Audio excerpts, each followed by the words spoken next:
Dann.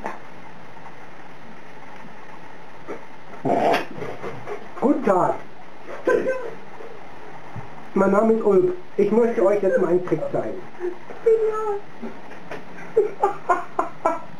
Ein Zaubertrick. Wenn ihr alle fertig seid, fange ich jetzt an. Guckt auch alle zu. So. Ich habe hier ein Tuch, ein Taschentuch, ein Tempotuch. Geht genau hin. Zack. Zack. Zack. Schöne Bucke. Hier. Schöne Bucke.